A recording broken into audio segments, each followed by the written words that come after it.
When when it's time to begin, it's on the Rewind Raw with John Pollock and Wai Ting. The A-Team that makes sense of these things we see in the ring every week on TV. It's Rewind Raw for Monday night, download it Tuesday morning from the Post Wrestling site. It's Rewind Raw for Monday night on USA Now on the John and Wai Take the Mic. Well, hello and welcome to the season premiere of Rewind Raw. I am John Pollock alongside Wai Ting. Hello, Wai. Welcome to the September 9th edition of the show. Well, I was going to say, what season exactly are we premiering here? You know what? You know what season we're promoting? The season of change when it comes to Raw. I am like over the moon, so happy.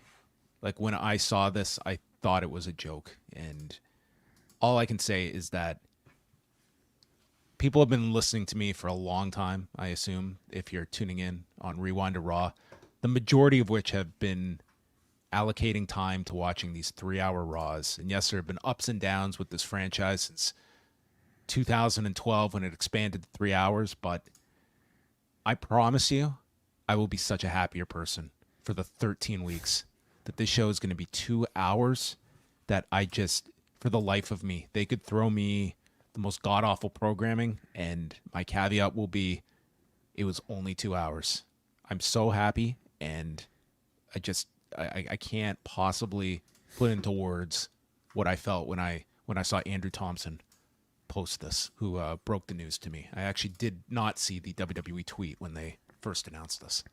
The amount of congratulating that I received this evening during the show, I think was more than like when I got married or like when my son was born. You know, so many people saying, "I'm so happy for you, happy for you and John. Pollock must be ecstatic. Oh, happy day. Truly happy for John Pollock and Wai Ting. Congrats, John Pollock and Wai Ting." Like it's as if like, you know, we just like we were freed from a long-term sentence of some sort. So a 633-week sentence. 600. I don't even know how to compute that. How many years is that? 12, over 12 years of 3-hour Raws. 12 years. I haven't seen daylight in 12 years. What's it gonna feel like to be? Well, I guess we'll be doing this at 10 p.m. But what's it gonna feel like to be done this show at like, I don't know, 12:30 a.m.? I'm saying you want to go out after? Do you want to get together on Monday nights? I mean, I'll we can come do over anything after. now. Yeah, sure. Let's run or Yeah, let's just like let's go jogging at 1 a.m. on a Monday night in the middle of fall. I like it. Yeah. I'm tremendously happy about this. I am going to dread January 7th. I officially have no desire. So hold to on get a second. to Netflix. Hold on a second. Do we know that it's going to go back to 3 hours for Netflix? We don't know. We don't know what the timing of the episodes are going to be on Netflix. And we should go into some details about this because I did some number crunching just to get a sense of this. This should not be like a totally out of left field move when you look at just the financials of what this is. So this deal with USA Network and Raw, which ends at the end of September, this was announced in 2018, went into effect in 2019. The average annual value of this contract was $265 million per year. Now, typically in these contracts, 265, that's the average, and there's escalators. So we'll go with the idea they're being paid 265, but in reality, it's probably a little bit above 265, but it only emphasizes my point. So that means Raw, USA is basically spending just over $5 million per episode of Raw. Episode of Raw, which works out to be about $1.7 million per hour. Per hour of Raw. That is the cost. This new deal, this short-term extension that they announced back in May for these 13 weeks was for $25 million. This was a bonus for WWE because they had actually forecasted they had given guidance that there would be no television revenue for that quarter. So this was found money that Raw is going to get $25 million that has fallen out of the sky for us. Well, but they would still have to pay for production.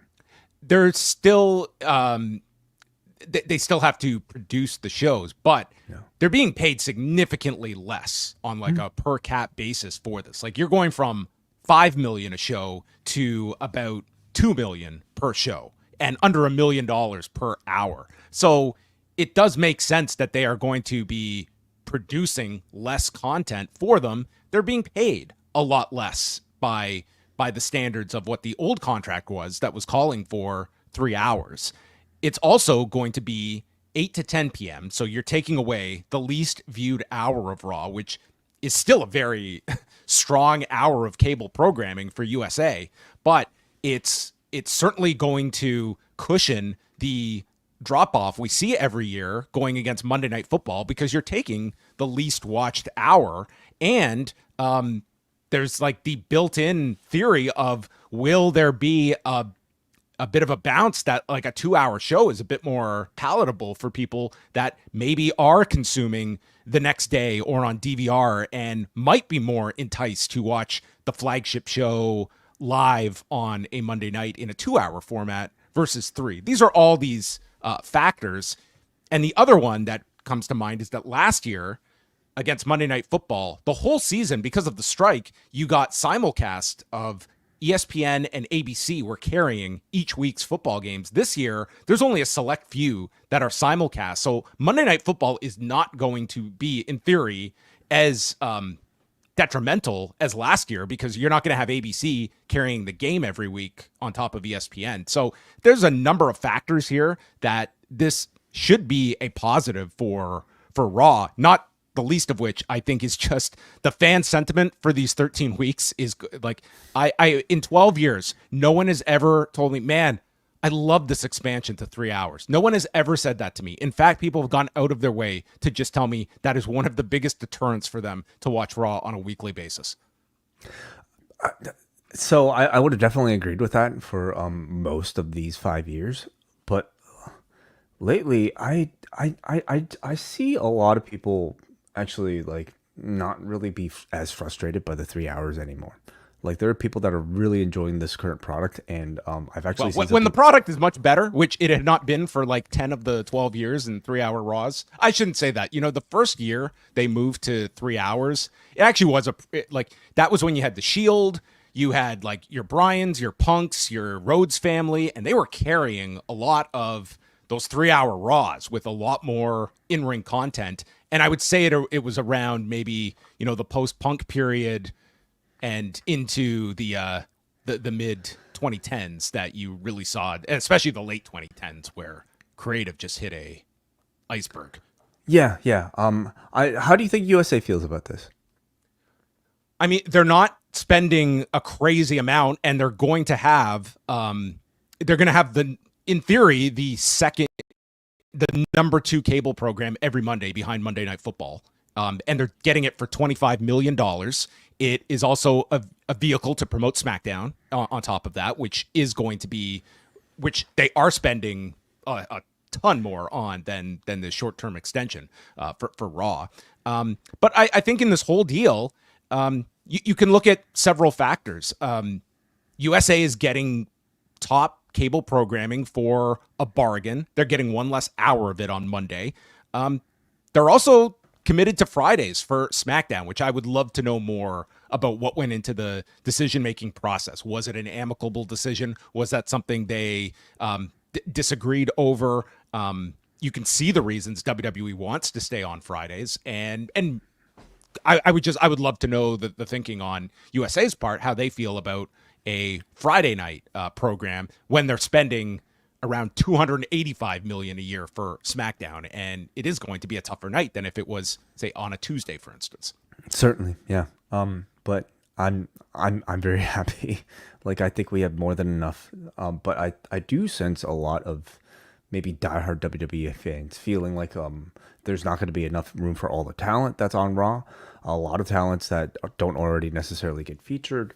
So I'm curious to know what they'll be cutting back on. Will there be any sort of like extra online hour that they might use the opportunity to promote? Just to keep their audiences engaged, perhaps, and maybe stuck to the 3-hour format, knowing that they already have that sort of block of attention that they're committed to anyway. If say Speed, like we haven't heard any real comments from WWE about the success of Speed. They promoted a lot. If Twitter was going to give them money for a third hour of, like, they're not just going to do another hour of programming unless they're being paid for it. I think that would change the calculus of it. Sure. I also think, like, how much do you want to introduce that? Like, what is the format going to be on Netflix? Like, how much commercial inventory is going to be on Netflix? Is there going to be commercial inventory? There's all these questions. Like, you could have, like, a 3-hour Raw is around 2 hours and 12 to 15 minutes of content time, roughly. I'm doing this off the top of my head. And if you're going to Netflix and you have a 2-hour block, like, it's not that far off the content time. Do you even have a cutoff point? Like, could there be weeks that you could go 3 hours on Netflix, and then there's other weeks we go 2 hours and 15 minutes? Are they going to have a strict out time on Netflix? Like, these are all questions we don't know. Are they on broadcast in any other part of the world come January 1st for Raw? There will be some. Yeah, there will be some international. You still have to format the show for those markets. Yeah. But I mean, Netflix is going to be, like, it will certainly be significant changes that you're going to see to just the overall presentation of it from, like, it is a chance for them to update a lot when it comes to the look and feel. And you've already seen that this year. I see that dramatically increasing as well when they shift over. But yeah, that was obviously the big story today. So they will move to the 2-hour format beginning October 7th, which is the first week after the existing deal ends, and they will run through until the finale on USA December the 30th. All right. Tony Khan, he spoke at the All Out press conference. This was a record for the shortest AEW press conference in its history.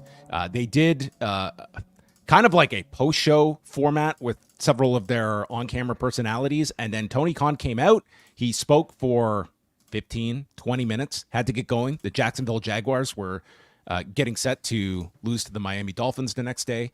And here is Tony Khan, who is very anxious to talk about the media rights deal and how close things are in terms of an announcement forthcoming.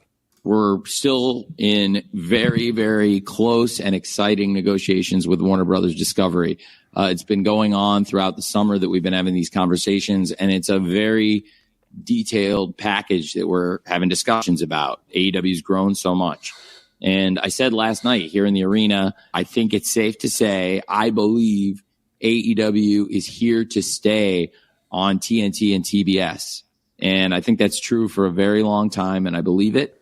I have not put pen to paper. I'm still working on things. It's an exciting time without getting too specific, but while giving everybody that anticipation of things to come. There's really exciting things to come in AEW, and I'm very grateful to have the support of Warner Brothers Discovery, TNT, and TBS. If you had to assign a probability, and answer it only in a number, that there would be some sort of a deal announced, say, the next month or so, what would you pen that number to be? Did you say like a scale of 1 to 10? Oh, no, like as a percentage, like, 50%, 100%, that something will be announced or come out in the media in the next month or so?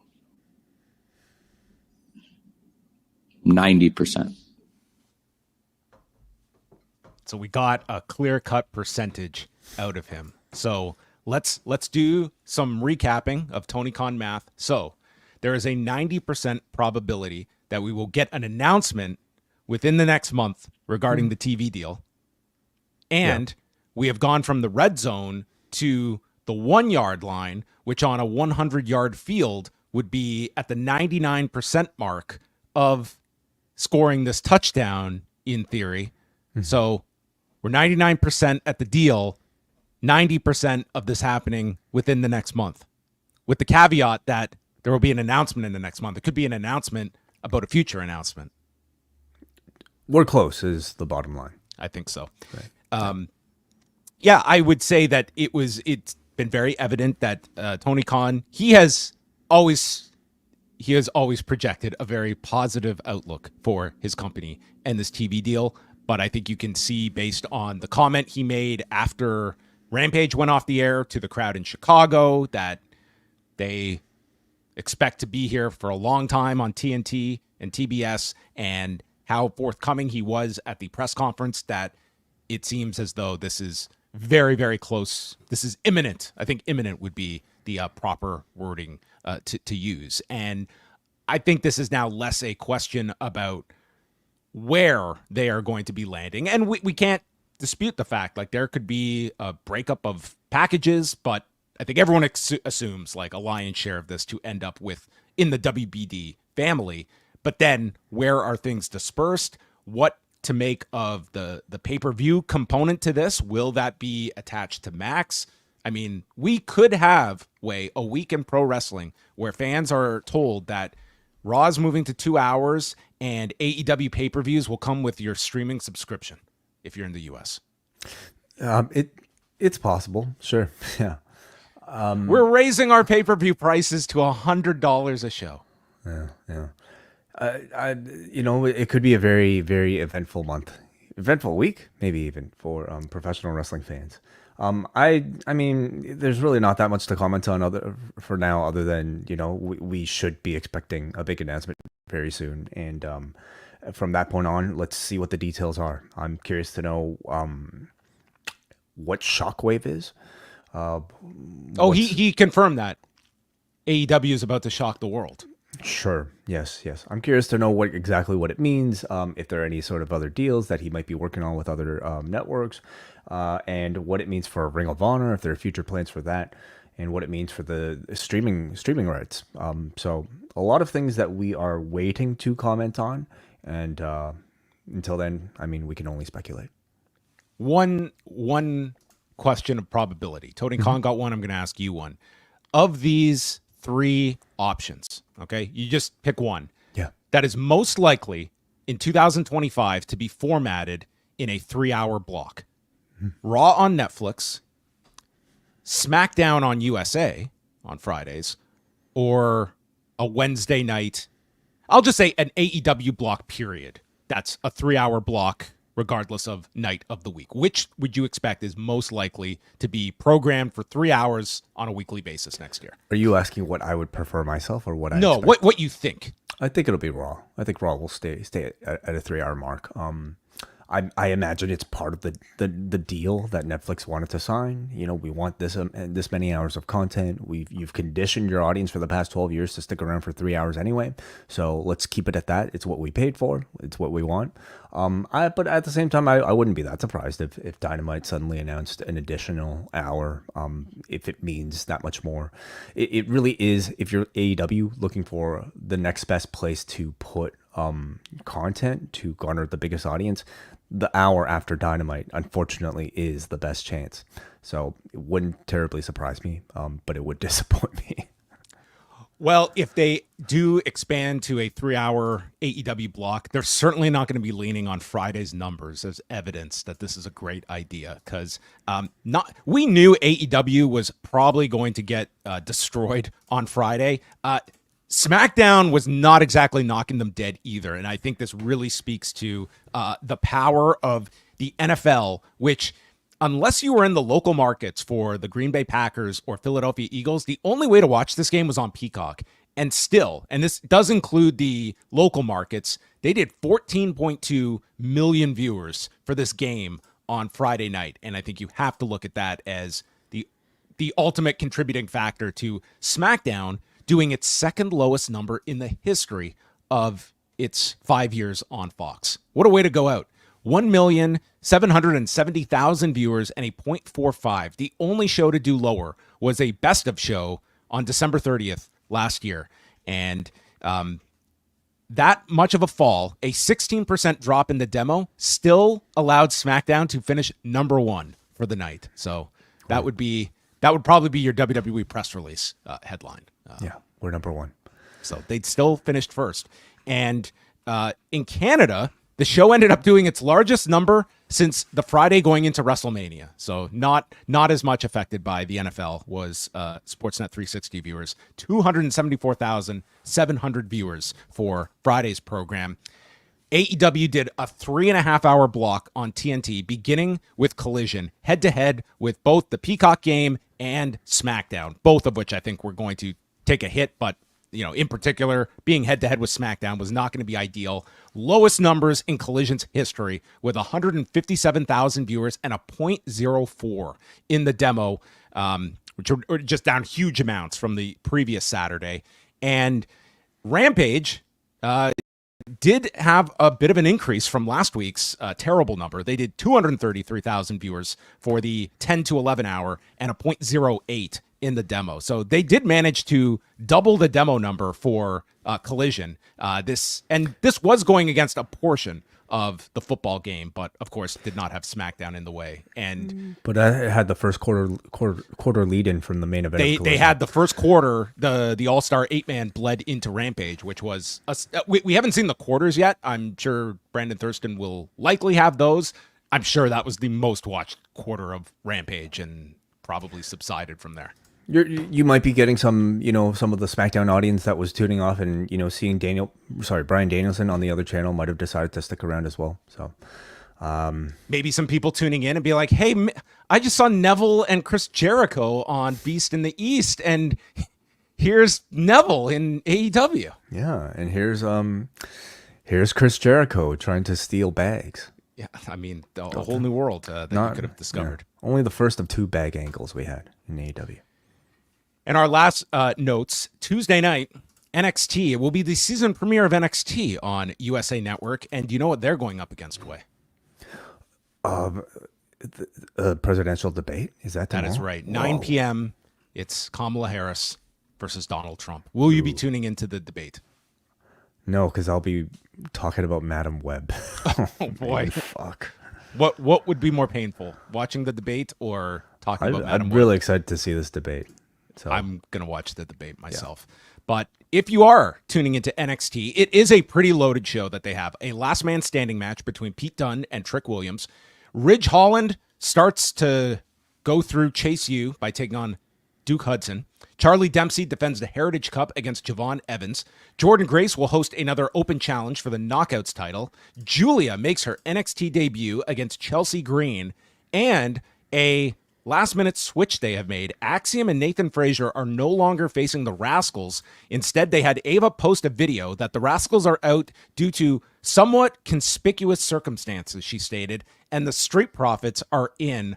I was really disappointed that we got the switch here because that was the match I was most looking forward to on this show. So I'm sure they will do their follow-up, whatever. It does sound angle-related, but I don't know what the story is there of why they did the switch.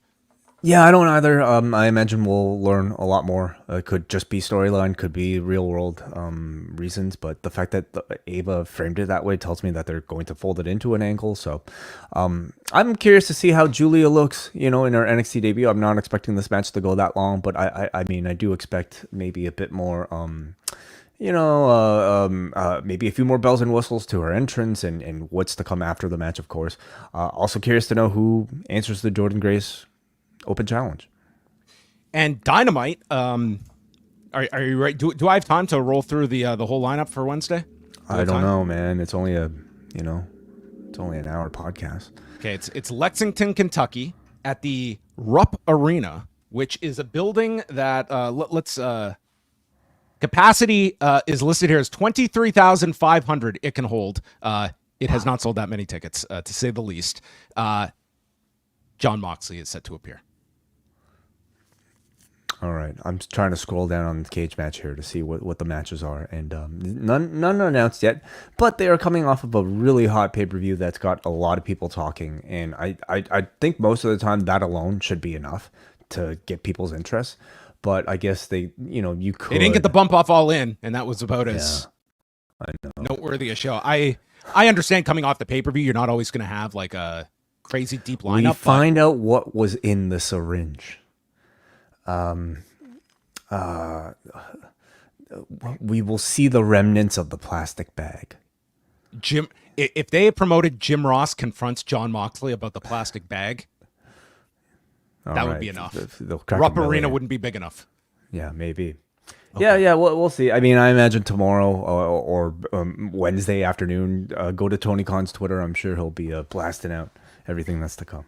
Well, that's great, but I don't know how many people in Lexington are going to be keeping their Twitter refreshed to determine if they're going to go to this show or not. But we will see what the follow-up is. It was a very, very noteworthy show on Saturday night, which we do have a review, big rundown of, and there was, it was a very, very well-received show, but I guess not without... with a lot of opinions all over the place. Absolutely. Have they gone too far away? Have they gone too far? Have they gone too far? I mean, which particular thing are you speaking of that they've gone too far with? It is good when you have a multiple choice of where you could go, but I think it's I think personally, I think there's stuff like this is good word of mouth to come out of a show. I don't view it as like negative. I think it's exactly what the match was going for. If we weren't having these discussions about whether or not they were going too far, then I think they would have failed at their unsanctioned lights out stipulation. Yeah. You know, so. And even the plastic bag, dude, there were people that were complaining about the plastic bag too, and you know, it was like made you feel uncomfortable. Yeah, I again, whatever. Maybe we'll talk about it more on Wednesday, or maybe even later on in feedback, because it's an interesting debate to have. Sure. All right. Wai has mentioned that he'll be watching Madam Web on Tuesday night, and that show will be dropping on Wednesday. That'll be out Wednesday morning. Yeah, we'll be recording it Tuesday night, and then it'll be released for all of you guys on Wednesday morning. Whether or not you've listened, whether or not you've seen Madam Web, I have a feeling we're going to get the best of myself, Rich Fan, and WH Park as we talk about. I have not watched it yet. I'm going to be doing it tomorrow, but I kind of look forward to seeing what all the fuss is about. Well, is this on Disney Plus? I believe so. I think so. Because I went to search and I couldn't find it, and I was not going to look further than that for Madam Web, so I don't know if I'll be watching this. Could be, I don't know, Amazon or something. One of those other things. Well, on Wednesday, Brandon and I will be live at 1 p.m. Eastern time. We have put out one request that if this guest accepts, it'll be wonderful if we can have this person join us. Oh, interesting, a mystery. So I don't want to tease anyone because they haven't replied yet. An open challenge, yes, I did put out the open challenge, and yes, we'll be live at 1, and then Thursday, Wai and I are getting together in one of our backyards, and we are going to record Talk. As simple a description as we can provide you. I mean, I don't know if it's backyard weather anymore, John. Like, it's a little cold. It's gotten really chilly lately. So yeah, I mean, we'll have our coffees, we'll be chatting, and these are always enjoyable for me to do, and they seem to be some of your favorite podcasts that we release exclusively for the patrons, because we don't really have any agenda. We just turn the mics on and just kind of speak about what's going on in our personal lives, how we feel about the business, our business, you know, in post wrestling, and it's just like it's enjoyable, like honest. We try to be as honest as we can, I guess, with each other. So that's dropping Thursday, postwrestlingcafe.com. And then this weekend, just some highlights. We will have a review. Myself and Eric Marcotte are going to be covering Noche UFC. And Sunday night, it's the return of the NWA podcast. Oh, those guys have a lot to talk about, a lot to catch up on. Yes. I figure they could just get enough out of Hulk Hogan on Logan Paul. And just on Hulk Hogan alone over the past Hulk Hogan month. Alone. I mean, they have done a show since the convention, but well, no, I don't think they've done. Yeah, they haven't done one since the Kamala Harris comment. You're right. I don't think they've done one since then. So, a million things have happened in the world since then, and a million things will happen between now and Sunday. So, yeah, always a great listen. Looking forward to it. Okay. Follow along at postwrestling.com tonight. By the way, thank you everybody for signing up. We're past 18,000 on the YouTube, so talking about this stuff evidently works. Get us to 20, all right, everybody. Okay, I'm greedy, you know. I can't rest. All right, we always have something more to strive for. Happiness never rests. Okay, we strive for more. Let's get us to 20. Let's get to 20, everybody. All you have to do is hit the subscribe right in front of you. And if you're listening on the podcast, leave us a nice little review either on Spotify, Apple Podcasts, wherever you might be checking this out. It's always wonderful to hear from people out there as we make our way into your ears. Tonight, we are making our way to Calgary, Alberta, at the Scotiabank Saddledome. Scotiabank, the pretty much as it's kind of going to just be Scotiabank Canada is what our country is eventually going to be rebranded as. Yeah. If Rogers doesn't get it, Scotiabank will. Yeah, I mean, I think we'll just live in Scotiabank. That's what our country will be named after. Yeah. That'll be our national motto will be, we're richer than we think. Which I don't think is true at all. No. WrestleTix, last update was 8,476 tickets out, and we get the arrivals, and then there's Bret walking in the back, and this thunderous roar for Bret appearing in Calgary that the show was really based around over the weekend of Bret Hart on WWE programming. Yeah, it tells me that we haven't seen Bret on WWE TV in quite a while because this graphic that they have of him, I mean, the man still had his, I guess at least colored brown hair. And like this must have been from his run with Vince, right? Oh, yeah.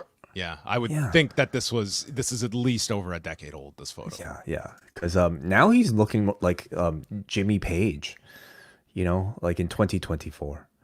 So... Well, lots to say about the Bret segment, but we are kicking off with American Made and the Wyatt Sicks in a street fight with the announcement this afternoon that the first hour commercial free.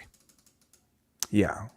Well, just in case the thing is though, you're still getting the same amount of content. They just kind of put all the commercials at the back. So yeah. Tons of heat for American Made as they come out with the American flag, and it's Gacy, Rowan, Loomis, and Nikki Cross that take part in the match, although Uncle Howdy would get involved after just spending most of the match on his rocking chair. This guy's got like the easiest gig here in the thing. Comes in for the finish. I mean, he's got to do a lot of the work. He does all the talking. He has to film all those vignettes in the back. I mean, I'm sure it's not that easy. Well, there was one or two kendo stick shots in this match, or 1,000. This match was significant because it was Nikki Cross's first match. In fact, it's her first match since November of 2023. Wow. That's how inactive she's been. But this is also the first time, to my knowledge, that I think she's unmasked to reveal, I guess, her kind of face-painted face. Yeah, she looked good in the brief interactions that she had. Niall used a fire extinguisher onto Eric Rowan. They got chairs involved, and then we had Rowan slam through the table on the floor by the Creeds, and they buried him under weapons. So then Gacy got a trash can placed over his head, and they started attacking that with kendo sticks when Cross emerges from under the ring to attack Niall. And Rowan comes back after the table spot by grabbing a piece of the barricade, and he uses this as a weapon, which was new. Gacy and Loomis, then this was our unfortunate Joe Tessitore moment of this match, where they hit a pair of double uranagis, identified as double choke slams, and then Loomis hits a leg drop off the top to Brutus through a table on the floor.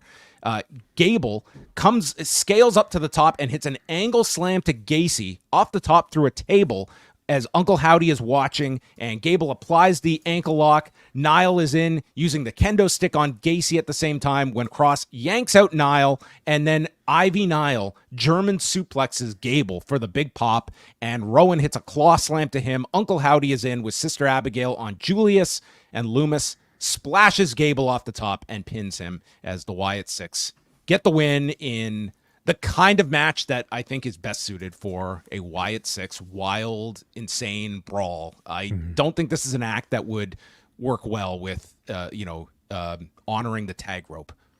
No, not at all. No, not at all. Yeah, I thought they could a continued successful presentation of this group.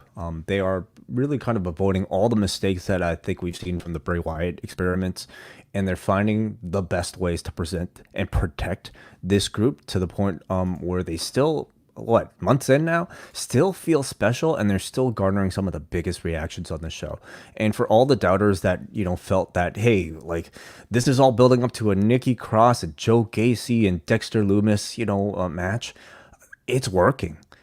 Like all these guys in this group, without even Uncle Howdy wrestling tonight, they're getting fantastic reactions, and it's not just for the characters, it's for the wrestling too.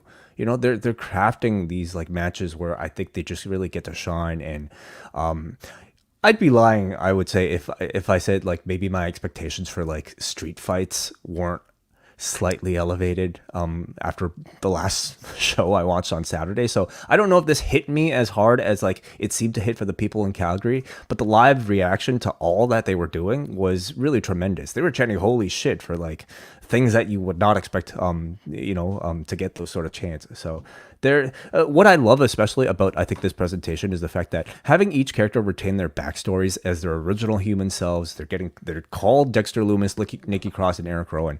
It takes away the expectation for them to be these sort of like invulnerable, no-selling like creatures. So in these matches as babyfaces, they can get hurt, they can look tired, they can be imperfect. Not everything has to look amazing. Or at least perfectly executed, because they're human beings, and it's they're human beings that are just inspired by these sort of acts. So I think it's really helping them, and I think the win was necessary because they still need to be protected as a group. I would go as far as to say they should be protected as a group that never loses, so that their appearances continue to feel special and threatening. They are WWE's version of Sting, I guess. Sure. Yeah. Mm-hmm. Then we get the first announcement for Bad Blood next month with Liv Morgan defending the women's title against Rhea Ripley for Atlanta. And we would get several more match announcements for that show. Finn Balor comes out on his own, and he tells Damian Priest that it didn't have to be this way. You're the one who screwed the Judgment Day, and the more I tried to help, the more you held me down. And he fought through the what chance, as he says, I always had your back and made sure that you'd stayed champion, even though I should have been champion, if not for you always lurking around with the briefcase and screwing me. So he calls out Damian Priest. By the way, what is FXXX supposed to mean? That's just his nickname. Fuck. All over his... Is that what we're supposed to be thinking about? So for people that are just listening, didn't watch Raw, like Balor comes out now. His new branding is in big capital letters on a screen, FXXX. So that's his new nickname? Yeah, it's adult content. Okay, interesting. Priest storms out and threatens to drop his ass, and he's at least going to allow Balor to say his piece first. Balor says that you turned me into a sidekick. I'm no sidekick. So the crowd chants sidekick. And he says that you and Rhea are going to fall on the same night at Bad Blood as he challenges Damian Priest. Priest accepts the match for Bad Blood, and then Balor reminds him about the Judgment Day playbook. Priest is like, I wrote the playbook. And Judgment Day attack him 4-on-1. He might have written the playbook, but he has not read the playbook in quite some time because he got beaten down. It was 4-on-1 when Rhea Ripley is trying to sprint down the aisle on one crutch while hobbling, and this was like quite the visual. And she gets down the aisle. Liv runs down right into a shot from the crutch, and then Rhea nails Dom with the crutch, but eventually Liv chop blocks her. They beat down Priest and Ripley, and we got the dreaded local medical facility that Damian Priest was taken to based on this attack. Yeah, well, a lot of crutch shots. Yeah. Well, and then Jey Uso made the save. Did that's right. Jey Uso came out at the end of this. Yes. Yeah. Very hot segment, but I felt it was pretty standard, to build to their singles matches. Turned out well. I guess standard is fine, when you have over characters and an over storyline. But it's sort of the same game we've been playing this entire time. Somebody comes out, they get beaten down, and then they seek revenge, and we get our match. And Priest gets his experience with Canadian healthcare. Sure, yeah. He might have to. I don't. Would he have to pay for it? I guess as an American, he's not a citizen, right? I think if it was, he would be taken care of. Oh, by the company. You're right. Yeah. Jackie is with Braun Strowman. He's still banged up from the tsunami on the car 2 weeks ago. And last week's match didn't help matters, but I'm not making excuses. And Bron Breakker walks in and looks up and down and confirms, "You are a monster, but I'm a dog, big man. And the only reason that you're standing here is because you never stepped into the ring with me. So I hope you win, you big sob." You know, he's trying to introduce something he can brand, okay, and put on a T-shirt. Maybe you big sob. Wait, isn't it? Isn't that on Sob. his shirt? Isn't that what's on Braun's shirt? Isn't that Braun's branding? Yeah. He's calling it. Oh, so he's calling reading him it a sob. sob instead of SOB. Okay. Yes. Oh, what a lovely shirt this is. Yeah. Yeah. Have you been to WWE Shop today? I have not. No. What am I missing? I think you should go there right now. Okay. If it's not on the main page, then it's a big. I'm on the Canadian store. I don't know if. Let's navigate it together. Why not? Let's go to www.shop.ca. Is this what you're talking? Wait, I'm what not are you talking talking about belts. I'm talking Is this what you're about- talking about? No, I'm talking about a $10 item that has made its way onto WWE Shop. I need to go to the .com. Okay. Oh, okay. Let's do this off air. It's fine. Well, Just tell me what I'm missing here. you can now spend $9.99 to get your own official CM Punk friendship bracelet that comes with beads that read Larry and AJ. Wow. Okay. Okay, I got it here. $10. I mean, considering what they. I think they could charge- have. I think they're undercharging here. There's going to be fans that buy this. I mean, nothing really speaks to the sentimentality of this bracelet than, capitalism at its finest here. So you can buy your own AJ and Larry friendship bracelet. Okay. Well, does the fan who actually made this, the initial one, does she get any royalties off of this? The same royalties that SummerSlam winner got for their T-shirt design. Maybe Free we'll get trip. tickets to a show. I'm sure Punk's that's it. taking good care of her. All right. Well, you would have expected it. Let's read the description here. CM Punk keeps a reminder of his love for his wife and furry four-legged family member, Larry, in the form of a friendship bracelet. Take a trinket that reminds you of your loved ones wherever you go, like the Second City Saint does, by making the CM Punk friendship bracelet yours.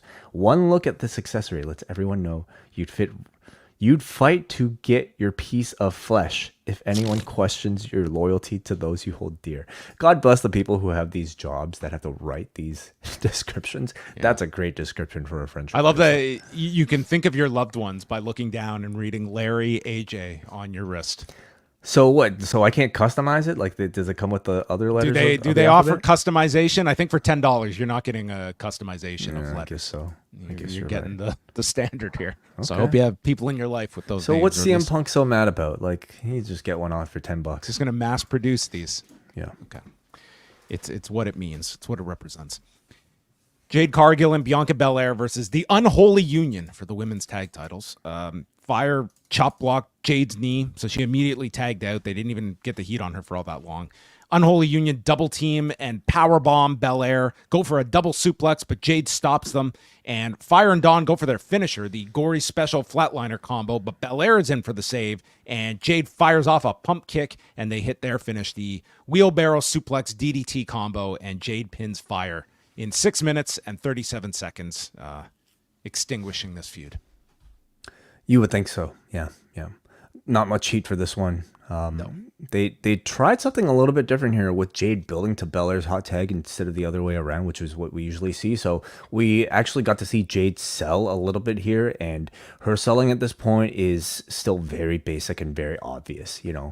Ouch, my knee really hurts. Let's hold my knee. Like but it's fine. It's fine at this point. She's only been wrestling a year, so. Right. Okay. But it's fine to maintain this current role in a tag team. But I still feel like we're pretty far away from like the Jade Cargill singles run with Belair. And again, it's fine. Like, she's doing great right now as part of the tag team. The problem is there's just really no no tag teams for them to feud with. They're building to something with the Io and Kyrie. And I'm not even that excited for that one. So, man. Well, that's the tag division way. Yeah. Mm-hmm. Jackie is with the LWO backstage. The Judgment Day walk in. Ray calls them the Addams family and leads to Ray calling them wannabe thugs and challenges Balor to a match. Balor accepts. Wannabe Addams family. Yeah, that works. Yep. And then we see Bret Hart, and he is introduced by Joe Tessitore and Wade Barrett, who are inside of the ring, and Bret comes out to a huge reaction in the Saddle Dome, and Joe Tessitore says how something special is going to be happening in Canada, and that special something is that on Friday, tickets go on sale for the Survivor Series in Vancouver. It's like, oh, okay. That's great. There's also a moment where it's hard to see, but it appears that as Bret gets into the ring, he looks to Wade Barrett and basically I think he was asking him where they need to be facing, and Barrett pointed toward the hard camera. Bret says, "This is the place to be. There's no one that's more proud to be a Canadian champion than him. He never ducked a challenge and proved he was the best for 20 years every night." And he is interrupted by Gunther, who comes out and he's showing off his belt. He had so much heat from this crowd because they don't want to see anyone mess with their hero. And Gunther explains Bret is one of his childhood heroes. And this is a bit of a passing of the torch moment because you're the best there was, and I am the best there is and the best there ever was. And ever will be. Yes. There ever will be. And he looks at Bret and says how me and Stu, pointing to Wade, grew up watching you. Stu. Yeah. I thought at first it was a reference to obviously Bret's. No, this was father. the other Stu. No, I think this. I don't know if he was supposed to call him that. And then says, Bret, you were one of my all-time favorites, but you were always a close second to my all-time favorite. And he just let it linger and states, my favorite was Bill Goldberg. And when he said this, I was ready I thought they were just going to go for the tired, Shawn Michaels gag. This was so much more current so much better. To go this direction. It was much great. Better. So much better. Yes, number one, because it's so much more relevant these days. This is really Bret's longest rival at this point. And it's really a rivalry from one person. The other person's really not a participant at all, but it's the perfect thing to say to Bret at this point. And just the idea that Gunther's, just even the sort of, I don't know, possibility that this kid loved Bill Goldberg is very amusing to me. So we didn't get a response from Bret. I feel that within the next 6 months, we will get some Goldberg interview on some football or car-related podcast, and we will get his response to this, and Andrew Thompson will find that answer for us. But then Sami Zayn has heard enough, and out comes Sami Zayn wearing a Johnny Gaudreau Flames jersey. So this elicits a huge Johnny chant in the Saddle Dome, and there would be more to come with that.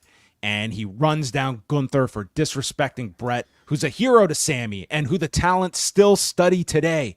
And Bret set the tone for what it means to be a champion. I challenged you, and you ran and wouldn't give me the shot. So he says, if you want to prove you're the best, then put the title on the line against me.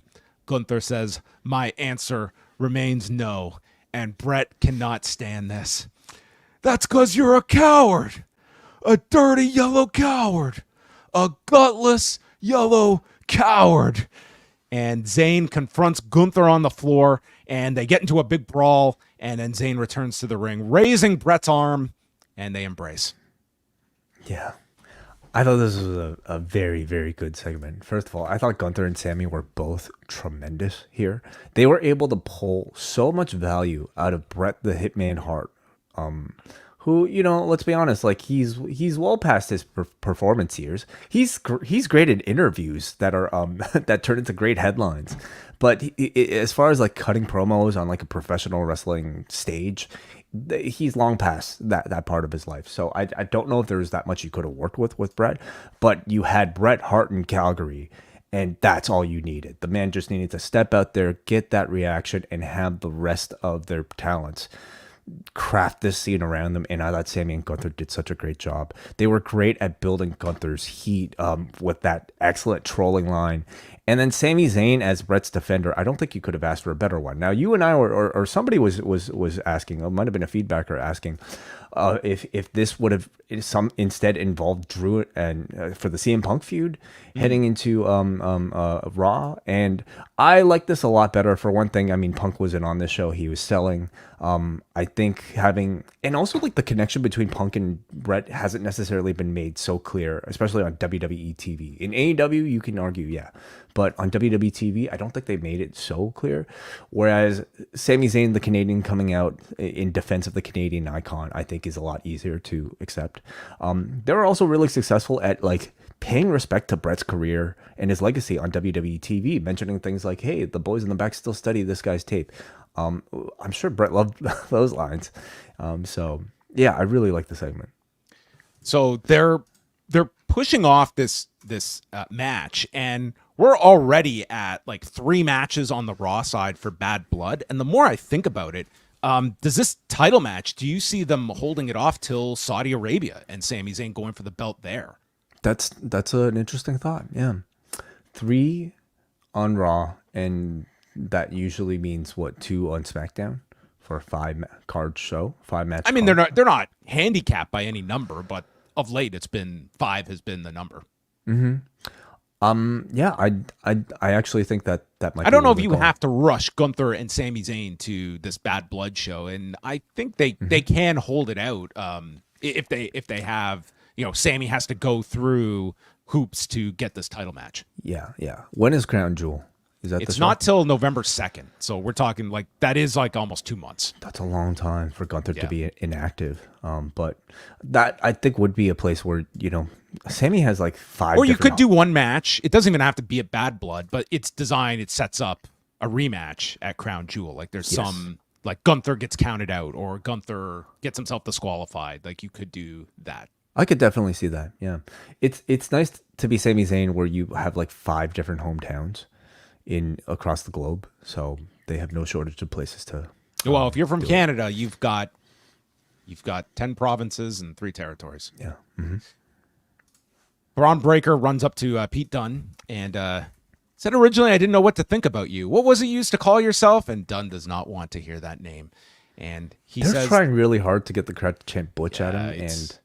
And they didn't do it really tonight, did they? No, they did not. It kind of felt like it's a fleeting moment as an inside joke, and it does feel a little forced upon at this point. The parents are in on the joke now, So Dunne explains he's going to win tonight to get closer to the IC title. He's going to smash Trick Williams tomorrow, and then he's going to beat Bron Breakker and become a 2-time champion with the NXT Championship and the Intercontinental title. I don't think either of those things are happening. No. But he is thinking big. Braun says how Dunne couldn't beat him in a fight, and you always do that stupid shrug, and you're going to be asking tonight why the dogs are barking so loudly in Canada. Braun had some lines tonight. And then, as Braun walks off, Sheamus appears and just drills this guy with a shillelagh. And that was worth the going through customs for Sheamus, and he was on his way back home. Mm-hmm. Yeah. So what, does this affect Pete Dunne at all for tomorrow? Probably not. I mean, he wrestled like an hour after this, so I guess he's fine. You're right, yeah. This wasn't that bad of a shillelagh attack. Yeah, you might see Sheamus again tomorrow, so maybe he'll fly down to Orlando. It's a lot of air miles to follow this guy. Yeah. Mm-hmm. Dominik Mysterio against Dragon Lee. Lee hit a double stomp after they came back from the break, and then JD places the foot on the rope to break up the cover. So Ray goes after JD. It's a brawl between the LWO and Judgment Day when Wild dives off of the barricade onto everyone. Liv Morgan chops Dragon Lee's leg from behind, and he's hit with the 619 and Frog Splash as Dominik wins in 8 minutes and 18 seconds. And I don't know about Dragon Lee. He's just kind of assuming a role in this group, and not really stood out in a big way. No. I don't know if I expected much more, to be honest, John. You know, like I think there's definitely a ceiling for like people who just are small and can't necessarily talk big enough to make up for that. Like he's still very much just like incredible high flyer, but hasn't really shown anything special in terms of personality. And I don't know if they've exactly given him a ton of chances either, but you could kind of say that for like a lot of these guys in the LWO that don't really have so much of an identity other than Ray and Zelina. Belair and Cargill are in the back, and they are approached by Io Sky and the bandaged Kairi Sane, wearing the effects of last week's She showed us a close-up online of her stitches. They look pretty, this looked pretty rough. brutal. Yeah. This group has just become damaged. Yeah, unfortunately. We're down to like one healthy member. And they state to Jade and Bianca, don't get used to having those tag titles. And Jade and Bianca kind of just blew them off. Yeah. 6 months of program here. Yeah. They're going to try to continue to build this and keep this going in the weeks ahead. So until that time, who do we have here? What are the tag teams? We got Kaden and Katana. Got the PFC. That's right. We do have the PFC. Some version of like, you know, whatever Natalya and Lyra and Zelina are working together for. And that's all of that's good for at least, you know, multiple rematches, multi-man matches, and they'll, you know, figure it out. The Canadian, Puerto Rican, Irish connection. I'm sure there's some deal there. Yeah. Then we had this incredible tribute to Johnny and Matthew Gaudreau on the show with Joe Tessitore and Wade Barrett on camera and explaining how these two just died a few weeks ago. The funeral was earlier today, and we go outside where outside of the Saddle Dome, it is just all Johnny Gaudreau memorabilia. The fans have created this huge memorial for him, and she is like choked up as she is like doing her tribute here outside of the arena. This was spectacular. I thought that this was so classy that they did this being here in Calgary, just such a short time after his death and his brother's death. And today was, in fact, the funeral. And the fact that they took the time out to do this, I just thought this was such a classy measure on their part to do on the program. Absolutely. Yeah. Definitely surprised me more than I think, you know, some of the video treatments we've had for wrestlers who have passed away, because even that I think is somewhat novel, given that we haven't always seen that sort of treatment, even for people in the industry. For somebody outside of the industry, to get this sort of like airtime, I found really interesting. And I do like wonder how much of this was like them recognizing, obviously they're in Calgary, but they also have like a lot of broadcasters now from sports backgrounds, including Jackie Redmond, who I think was the perfect person to do something like this. Clearly, you know, a story that greatly affected her. I think she mentioned interviewing Johnny Gaudreau as well. So they saw this as like a unique opportunity to sort of present this story to an international audience, and I thought it was really, really, really well handled. So yeah, this was a really special part of the show. The Pure Fusion Collective took on Zelina Vega, Lyra Valkyria, and the returning Natalya, as DeVille cut a promo mocking whoever they had as their partner. So Natalya comes out to have her first match since June, and they get the advantage on Vega after the break, and then Natalya is trying for a sharpshooter, but Vega gets pulled out of, it's Stark that gets pulled out, and then they go for it again, and this time it's all three babyfaces putting on simultaneous sharpshooters for the easy pop and submission in 6 minutes and 51 seconds. Mm-hmm. Yeah. Nice finish with the triple submissions. Good reaction. She was I don't kind of in even- her Trish Stratus attire here with the cowboy hat and jacket. Cowboy head is a Calgary thing, right? I don't even know if Lyra tagged into this one. I don't think she ever got in because Vega was in at the beginning, and then it just got to the hot tag for Natalya, and then she ended it with the sharpshooter at the end. Yeah, honestly, beyond like the Calgary pop for these three, I wonder how much they have, because people in this sort of like mid card of the women's division just tend to not have much going on, especially if you're a babyface. You might not even get promo time. So, do they have big plans for a Natalya run at this point, or is she just here to play more supporting character? Well, I mean, circling back to our conversation at the top of the show, like remember, this is a 3-hour show. That an hour of this is going to be cut out come October. Yep. And there's going to be a lot of people that are not going to have TV time, at least on a regular basis, that are on the Raw side. Yeah. Mm-hmm. Like, I don't know if a match like this, like, obviously this was specific to where they were running, but just on an average Monday night, like, I don't know if you're getting like a cold match like this. Mm-hmm. Then we had the three of them were backstage, and Natalya was talking about how surreal it was, and Bret walks in, and this felt like as like impromptu of a segment as you're gonna have. Like, there was no like punchline to the segment or message delivered. It was just like Bret coming in and congratulating Natty and saying, this is a Natty moment. This isn't a Bret moment. And the others are just like it was just almost like you were a fly on the wall here. Like, this wasn't like your traditional WWE segment where there was some element of story to any of this. Yeah, no, it was really just to give Natalya, I guess, the rub from, her uncle here. I could also see it being like, we could try to give something for Bret to read, but like, I don't think it would come across well. So this came across way better. Just go and react to her winning. Yeah, exactly.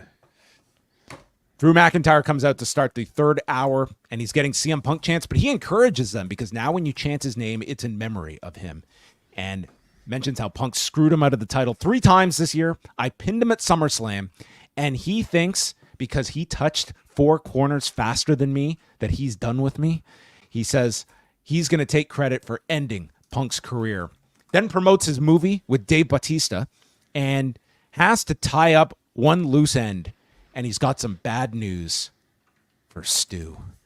And he eyes Wade Barrett and he goes to the floor and said how he doesn't have many friends left, but Wade is one of his oldest.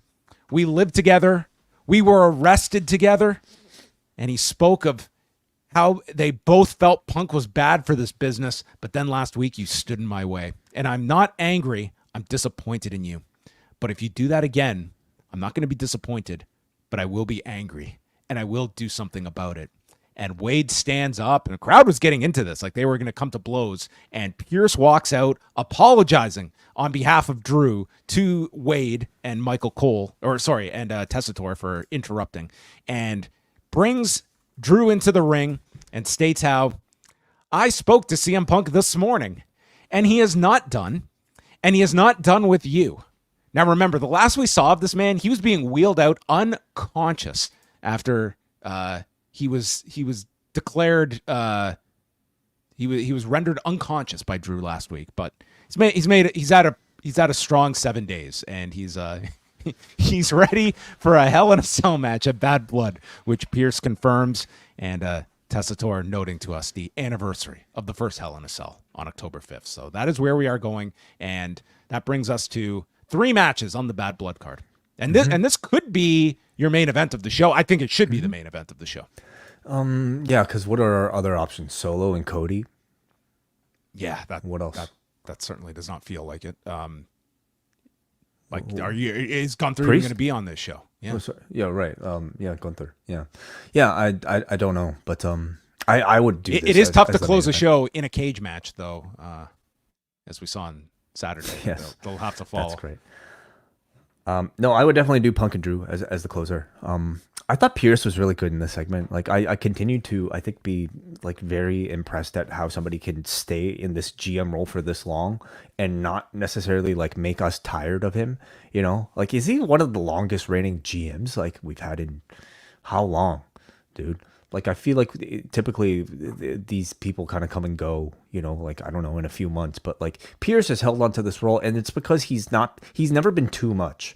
He's been just enough, for the role, just to be able to convey the information and play the authority figure. He's just a tool for matchmaking. Mm-hmm. He's good delivery. Like, he's a seasoned pro that knows what the role is, doesn't overshadow the people that he's in scenes with. He's a matchmaking tool that, instead of having just the mysterious match announcements, like, you have a tool for making matches. And I would say, like, him and Nick Aldis, like, they serve their function.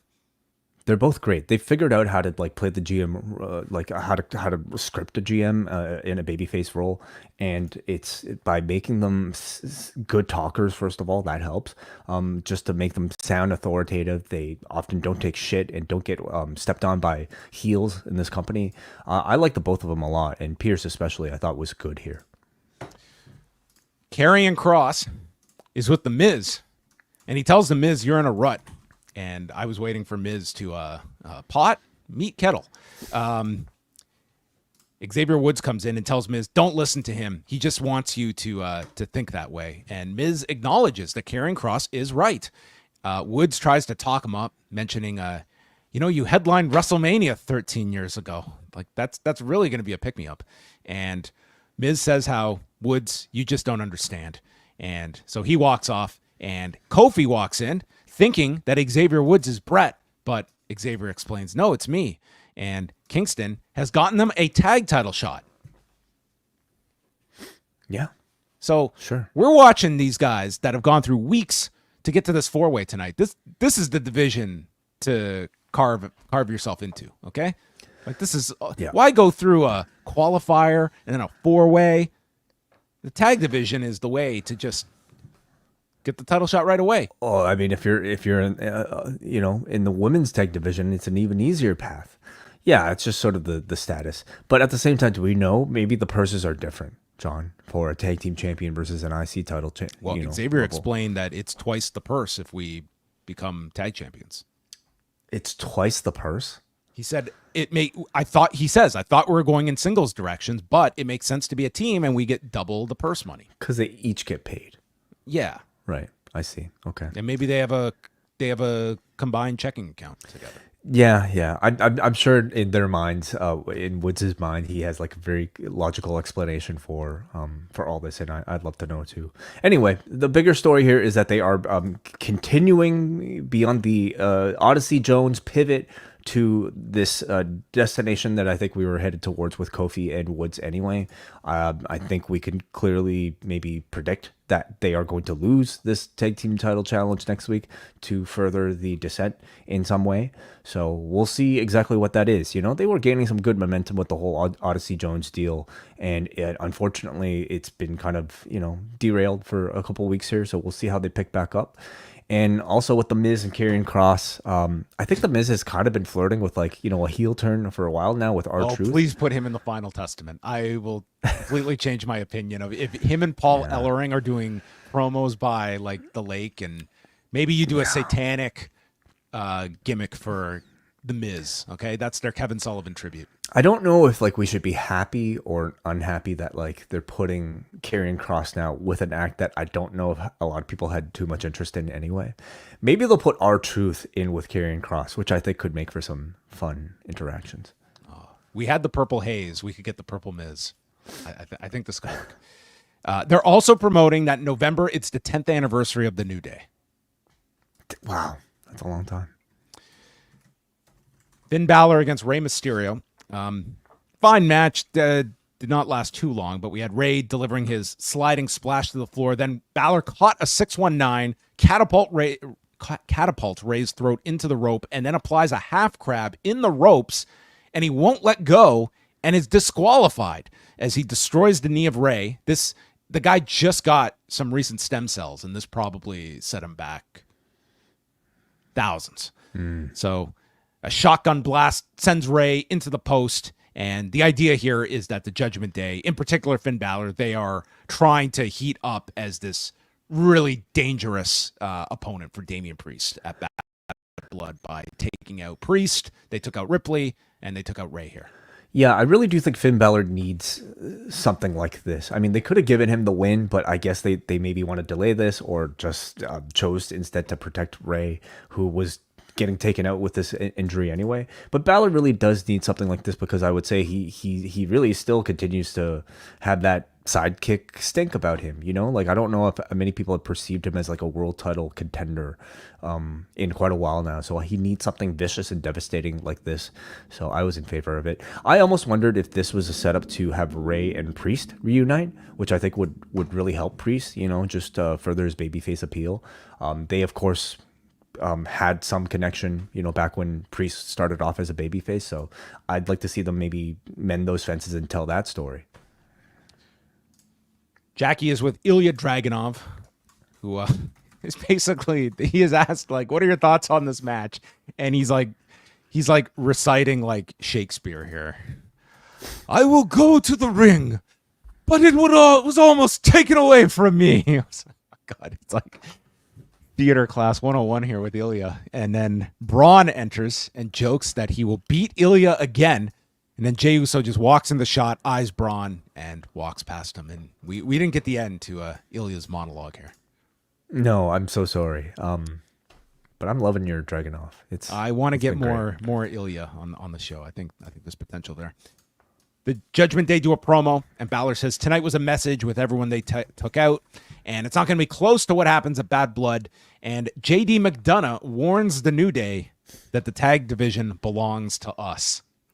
Not a whole lot of people reaching for that ring for ownership, but anyway, we will get a rare tag title match next week, along with the return of CM Punk. So that's the amount of time we'll take him off TV for a week, and we got a cell match to promote.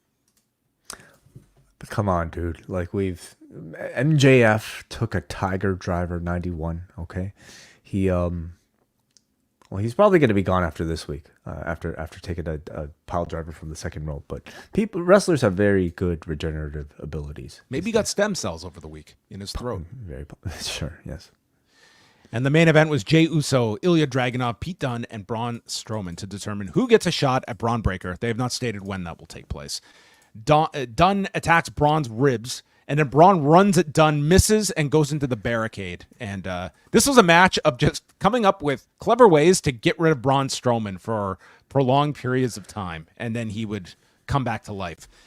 They teamed up, sending Braun into the steps, so that was a good 5 minutes. He was gone. Ilja goes for a coast-to-coast drop kick, and Jey hits him with a super kick in midair to prevent it. Dunne at some point gets busted up here, had some blood, and he snaps the fingers of Ilja when Braun is back to life again and shoves Dunne off the top to the floor and fires up, and he rips off his sob shirt and then tries the freight train. The best of this freight train was he was too far out from Jey, so he reached out and he like hit him with his hand, and Jey flew. And then the rest took like when you're running, it adds so much more power. Just even to, you know, like the mere touch of somebody is enough to knock them over. It was enough. Jey did him a solid here.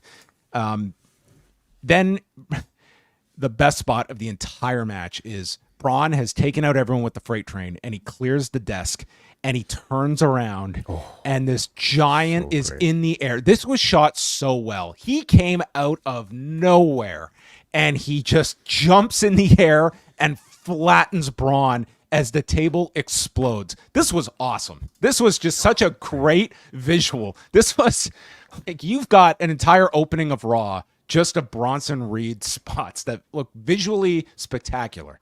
Oh, this was absolutely fantastic. I think everybody expected Bronson Reed to make his return somehow and cost Braun the match here. I did not expect them to figure out such a clever way of doing it. I mean, it's pretty hard to hide like a I don't know, 300-pound man, but they somehow managed to find a way, at least on camera, to hide him and to have him appear in spectacular fashion, delivering a tsunami to Braun Strowman through a table. Wonderfully executed moment. Yeah, and you know, if we were really pushing the envelope, he would have gotten down and said, "And I've still got COVID, Braun." Oh man, no, God. He was okay. I couldn't have imagined this was going to be the match that Bronson was in. I can't envision Braun doing that spot verbatim the other way around. I'm sure it would have been. No, it actually worked out a lot better. of them. So Braun is down, and that is all for Braun in the whole match. And Jey and Ilja fight in the ring. Jey ducks a boot, spears him, but then Dunne throws him out, tries to steal the cover. But Dunne is, the bitter end gets stopped as Ilja hits a power bomb, H-bomb, but Jey stops it by super kicking Ilja out of the ring and hits an Uso splash to pin Pete Dunne. And Jey Uso will get the IC title shot, and the show ended with Bron Breakker entering the ring for a stare down for a match sometime in the future. I could see this one being on TV. You know, like TV needs big matches, and I don't think they'll be doing a Gunther title defense. So Jey versus Braun as a TV match, I think, is worthwhile. It's one where I don't necessarily see Jey winning because I think Braun is still just, in the stages of picking up steam as part of this run and establishing himself. But I think it's a pretty big TV match, This match I thought was great. Everybody came across very impressive, tremendous atmosphere here in Calgary. I absolutely love the way that they reintroduced Reed. And again, I don't know what the initial plans might have been for this match involved Bronson Reed, but I think they've done a great job dealing with that COVID diagnosis to turn this into, I would say, like a pretty strong angle thus far with Reed and Braun Strowman, and Braun Strowman now really kind of elevating himself in these past couple weeks with a significant role. Yeah, I think that's another great TV match. I think that really opens things when you're limiting these pay-per-views to 5 matches. And just looking at the calendar, next week's Portland, and then in 2 weeks they're in Ontario, California, which is a very big market for them. And I could see them putting at least one of these matches on that show that they designed here. So right. A lot coming out of this show. There was a lot of news to this show. Nothing bigger than the 2-hour Raw coming in October 7th cannot come fast enough. I feel I'm way more excited about this than you are. I'm very excited for it, John. Oh my God, yeah, dude. I guess I just know not to get so excited because I'm not sure about what January holds for us. You know what? January is January. We get 13 weeks away that I'm going to be very happy when I'm talking to you at 10:05 p.m. Right. All right. Well, I'm looking forward to it. I'm curious to see how they structure the show differently. Oh, it's going to be different. SmackDown is a good outline of what you can expect from this show, and Raw has been consistently a better show than SmackDown. Now, how much of that is thanks to the 3 hours versus just the roster and the quality of the writing on the show? Well, I guess we'll find out. All right. Just your overall thoughts on the show. I thought it was a good show. I think Calgary was a tremendous crowd. I loved the Sami Zayn, Gunther, Bret Hart segment. Probably my highlight of the entire thing, especially Gunther's lines about Bill Goldberg. Hilarious. I thought the wrestling on the show was pretty good. Starting with the eight-person street fight that I thought received a tremendous reaction, and then of course closing with the 4-way here. All of it, I think, very effective. Coming off of SmackDown, I often just feel like. It's just I didn't really need to watch this show in order to keep up with storylines. I wasn't necessarily entertained by the show, but I felt like even that 3 hours, Raw is really doing a great job of building new talent and giving you satisfying segments. All right, we're going to go to the feedback at forum.postwrestling.com, and you can send in your super chats. Yeah. First of all, let's go to Nice Salmons, who sends $5. Thank you very much, Nice Salmons. Who said Bret Hart is eternally bitter? Nexus tried to kill him with repeated car crashes. There is hope for him and Goldberg. Yeah. Well, some grudges somehow only get worse, but we don't know what the Nexus said to him off camera. Maybe they said some really nice words into his ears. So thank you very much, Nice Salmons. Let's go to Jeremy in Texas. Who knew that the most newsworthy item coming out of Raw would be easily missed if you weren't paying attention coming back from a break? I had to rewind and check if I misheard. Before I ask about the celebration of 13 glorious weeks of 2-hour shows, were you surprised to see Bret agree to go back to WWE programming since he's never really been a fan of Triple H? Could they have offered more than just the hero's welcome he'd get in Calgary? I wasn't surprised in the least. He's got a deal with WWE, and if he's called upon, he's going to do the shows. I don't see that being any kind of issue in the least. That's enough about tonight's Raw. I want to know the early plans for John and Wayne, knowing that they have one less hour of wrestling to watch. We must have really complained about these 3-hour Raws for like the past 12 years because people are thankful. They're very kind in wishing us well. I don't think our lives are going to be that significantly different. All the options a Monday night at midnight present for us. That Right. all the things we could do at that time. Let's go to Muggin, who says, I only had time for the street fight, the Balor main event. Gunther telling Bret that Goldberg is his favorite. I bet he'll give the champ get a 4 out of 10 for saying that. And the show returning to a 2-hour format in October. I've gotten so used to the 3-hour format for years that I hope WWE takes the right lessons from it so that it won't suffer the same issues that plague SmackDown lately. We go to Nas from New York. WWE deserves a lot of shit for a lot of things, like signing Hulk Hogan for 5 years. Indefensible. However, this is the greatest gift they've given us, the end of the 3-hour tyranny. Surely this continues on to Netflix, right? Assuming this does continue on Netflix. Who at TKO do you think pushed for this? We know it wasn't Nick Khan. Would Triple H have that much sway? This raises so many questions. My only worry is that the one less hour of TV would lead to talent cuts, would be very typical of WWE. If there are any alterations, Netflix is spending the money. You know what I mean? It's like they are going to have as much, directional input as possible. They're the ones signing the check. WWE is accepting the check. Yeah, I don't know if it would be anybody from TKO's call. I do think, as John was sort of discussing off the top, probably just a factor of the deal. And maybe just a budgetary concern for USA, because I think USA would have been happy to have a 3-hour show at the price that they were paying. Let's go to Brian in New Jersey, who says, I heard about the tragic loss of the Gaudreau brothers more directly than I expected to, not because I follow hockey, but because it happened in New Jersey and was a top story on my local news. Taking the time to remember them on Raw tonight was wonderful. Rest in peace to them, and to James Earl Jones, who also passed away.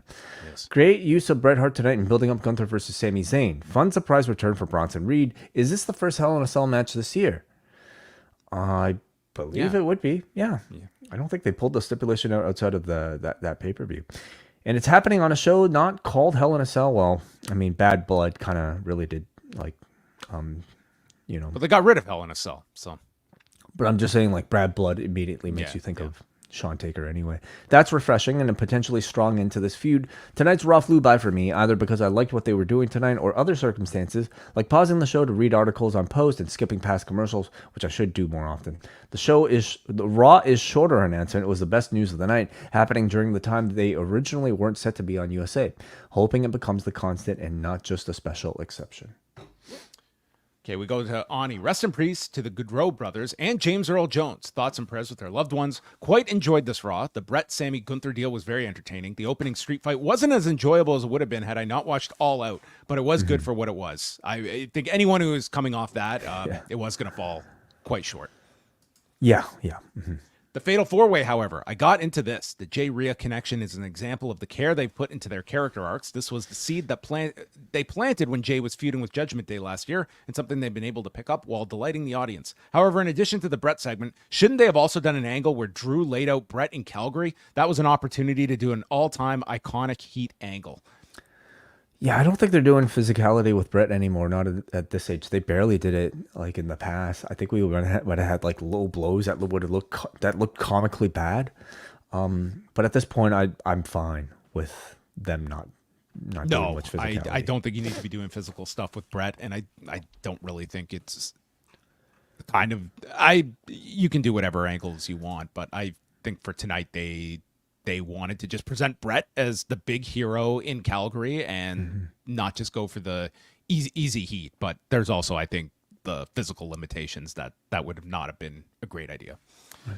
But thank you anyway for the feedback as well, everyone. That is it for us, and we're going to be back Tuesday night. Braden and Davey are coming at you after is it the season premiere of NXT? No, it's WWE week. Well, hold on a second. Like, isn't there a season premiere for everything? Like, well, I think they're promoting their move to CW as their big show. I don't know if that's the season premiere. I don't know. it's a loaded up NXT regardless. So if you're watching that or the debate, those are your options. Or Madam Web. You have many different options for Tuesday night. Everyone get ready for MCU Hater, featuring Wai Ting on Wednesday as he gives his thoughts for the first time, sitting down to watch Madam Web, which sounds like an atrocious film, but Wai's taking one for the team. I'm in some ways I am looking forward to it. Looking forward to reuniting with those guys, as I'm looking forward to reuniting with you, John, in person on Thursday for the latest edition of Pollock and Ting Talk. What will we be discussing? Find out. Tune in on Thursday. We don't know, but we will have something to talk about on Thursday. That's it for us. Check out the site. Check out postwrestlingcafe.com. And that is it for us. Good night.